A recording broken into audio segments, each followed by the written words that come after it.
readings. We're going to do a reading from the Ardent Sorcerer, as soon as I find the page again. And this is from,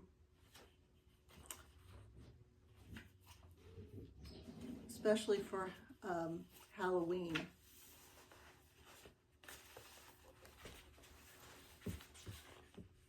The Castle Manor of Kingshaven. Oh, forsake my conscience, forbid me not, and forswear what this mortal soul hath wrought. Turn from cowardice and each selfish cark. Alone I trod bound unto this beacon of righteousness under the cloak of dark. Oh, forsake each drop of sweat fallen from my brow, and forswear the facade of pride. Honor that which I disavow. Under the bright 2 moons of the early hours, Silas's mare, Lady Jeanette, hesitantly followed the dark path into North Kingshaven.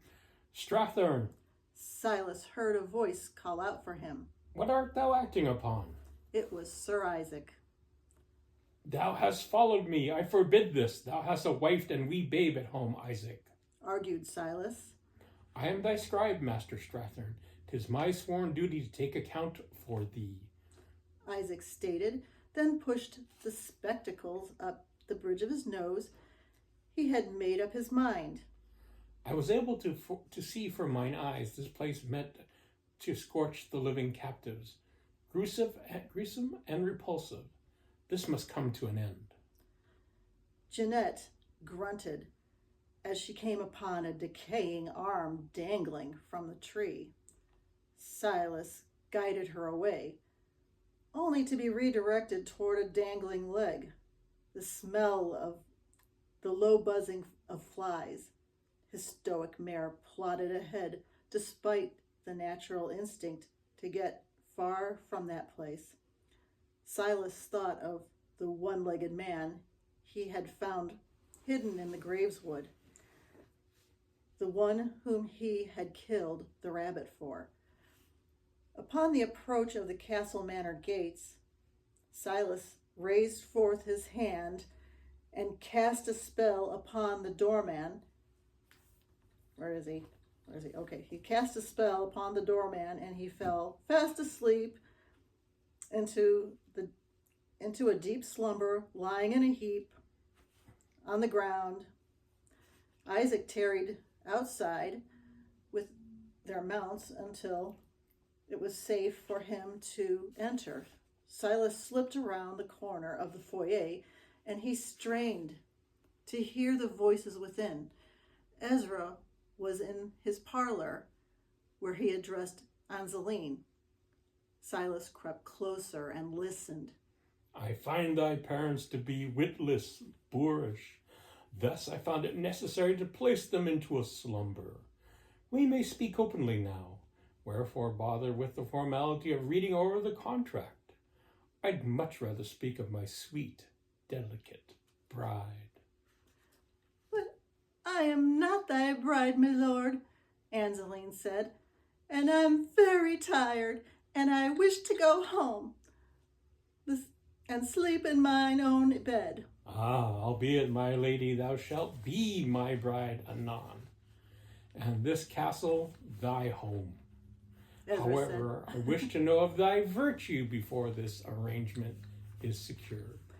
My virtue, questioned Angeline, and at this point, Silas is trying to wake Angeline's parents, who Ezra has put into a sleep.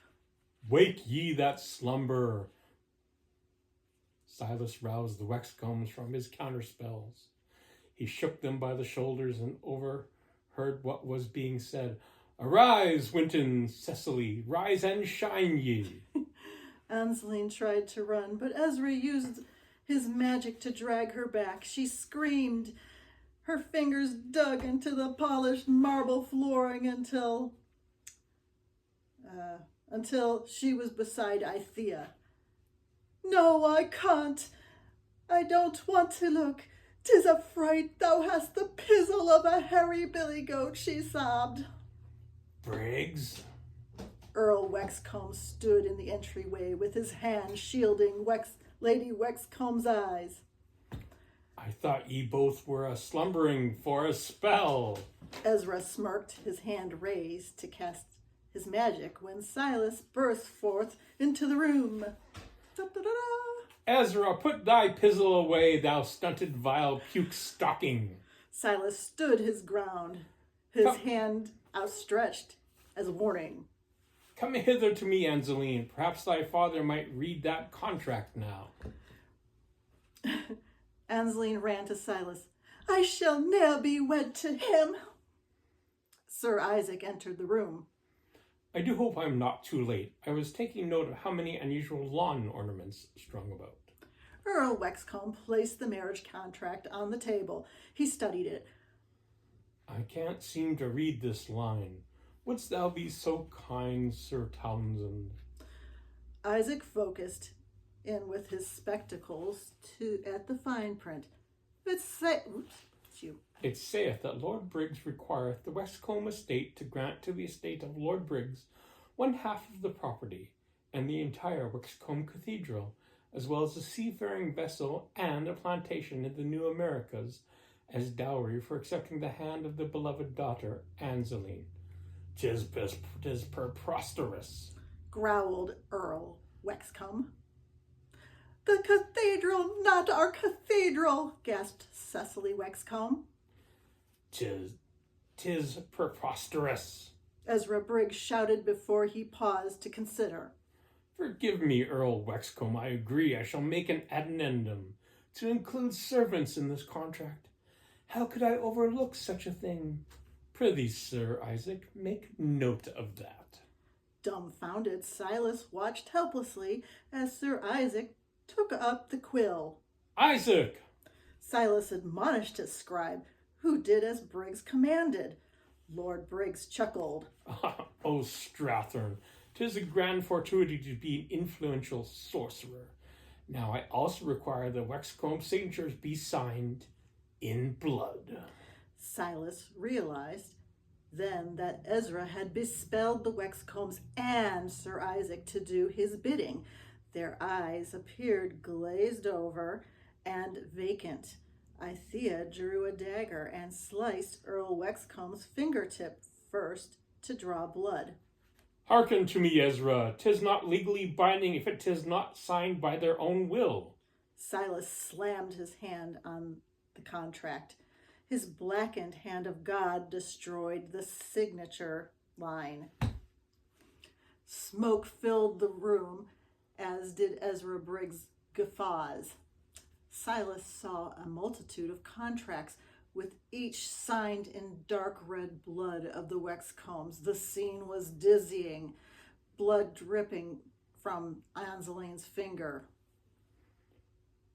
Incinerate. I know, again, you have a different line in here. So. Oh, okay. Incinerate! Silas burned the documents before him. On thy knees, Strathern. Ezra's magic forced Silas to yield. His knees buckled and he hit the floor. Angeline cried, Silas, I didn't mean to sign it. I didn't wish to. He made me do it. I now have thy signature, love. Ezra laughed. That is all I'd need. Now 'tis legally binding that we may not only sentence these boorish parents of thine to their deaths, but Sir Isaac and Master Strathern as well. Oh, sweet Lady Angeline, thou art in line for the throne. Therefore I shall call for the execution of the king, for thou hast caught him in the act of fornication with his hairdresser. We shall rule all of Edenland as King Ezra and Queen Angeline. We shall reign with the hand of righteousness and honor. I shan't leave Alfred alone. He will be a good king, Angeline cried. Ezra held Angeline's wrist and forced her hand to his lips. He sucked the blood from her cut finger. She squirmed until she broke free. Ezra grinned at Silas with Angeline's blood on his teeth as Silas struggled against the magic attacks. Fool Strathern, recall this time not so long ago I took a portion of thy finger, the power I hold above thee, and when as thou perishes, I shall be the holder of thy soul. Ezra pulled from his shirt collar another chain that was tucked under the lace ruff. The small blackened fingertip that had once been part of Silas's index finger dangled at the end. Angeline lunged upward. Wait, where is she? She lunged upward. Ah! In this one swift move, she grasped the desiccated fingertip and tore it from Ezra's neck. Clink! And she hurled it into the fireplace. Silas was amazed by this act of bravery. This infuriated Ezra. Go fetch it. He caused Angeline to slide toward the hearth. She shrieked as her kirtle was ignited by the flames. Extinguish! Silas doused the flames with his magic. Angeline, run! He gestured. She and her parents fled into the parlor. Isaac scrambled to the foyer. We can't leave, Silas, she cried. May God be with him, Earl Wexcombe said. Silas pointed at the last contract in Ezra's hand. Disintegrate! It fell into ashes on the floor. Thou hast underestimated me, Strathern. I have a plan for Edenland. Thou standst in my way. Step aside! Tendrils of fire shot out of the hearth and swept upward in a column. Everyone, for the love of Thomas Graves, flee if ye hold life dear. Silas shouted. He hath wrought forth a demon. Briggs cachinated like a deranged lunatic. That's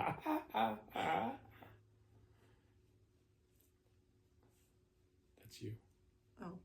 Oh, 'tis beautiful, my lord. Thou hast outdone thyself. Thea gasped, marveling at the spectacle.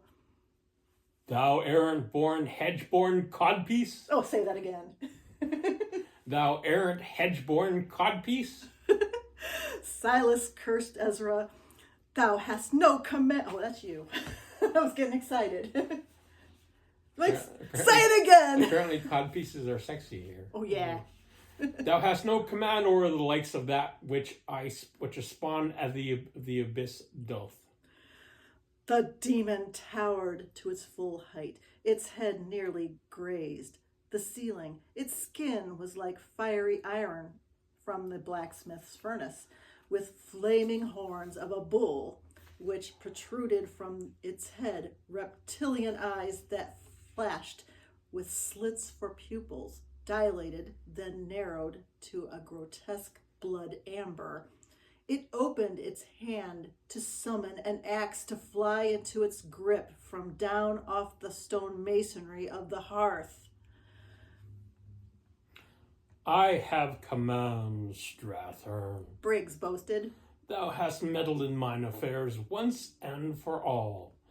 I order my servant to have thee drawn, quartered, disemboweled, roasted, and boiled in oil. Thy bones yet pummeled, thy burnt, flayed sinews fed to the boar trough and shat out. Enough with thee, Ezra. We get the point. Silas tugged at the heavy door to escape. Unlock it, man. Art thou a sorcerer? Earl Wexcombe shouted. Have I not exhausted all my spoken incantations? Silas muttered. Unlock, open, patentanus, everade exodus, libre nos. Lady Wexcombe screamed, It cometh this way! It cometh for me alone. Stay back! Silas ordered it as the axe blade swung at his head. He shielded himself with a barrier spell. The axe bounded back, unable to penetrate the shield, and Silas breathed a sigh of relief that his spell worked. The demon took hold of a drape. Flames consumed the heavy cloth, turning it to black ash and smoke. As the fire rose up toward the ceiling, Isaac lifted a sword from the wall decor. He leapt up on the table behind the demon, his arm extended, ready to drive the sword into the thick, sinuous neck. It happened too fast. The demon swung its axe at Isaac before Silas could stop it. Isaac! Silas yelled for his friend. With magical force, Silas hurled the heavy master chair at the demon. The chair collided with the beast's arm before the axe could come down on Isaac's head.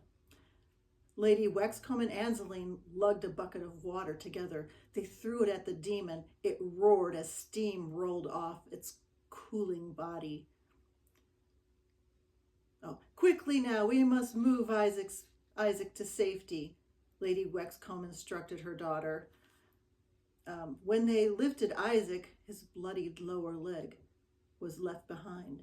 Silas was grateful that Cecily Wexcombe no longer screamed or fainted. Rather, she made herself useful. Ezra rushed into the foyer. He faced the damage his demon created. Insolent servant, he chastised the demon. Thou art disobedient. My home is on fire. Extinguish! Ezra raised his hand to the smoldering walls. Did you want to keep going, or? That's fine. Keep going. Okay.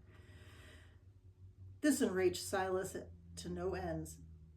That Ezra would summon a demon and believe that he'd have control. It infuriated Silas that he cared more for his material wealth than the people's lives. That Ezra would devise such a worm-brained, slack-minded scheme. Silas bolted toward his crazed nemesis. He shoved his foot behind the back of Ezra's knee. Ezra lost his balance, then whirled around, only to get sucker punched by Silas square in the nose and mouth. Blood exploded from Ezra's nose, and one of his teeth broke into Silas's knuckle.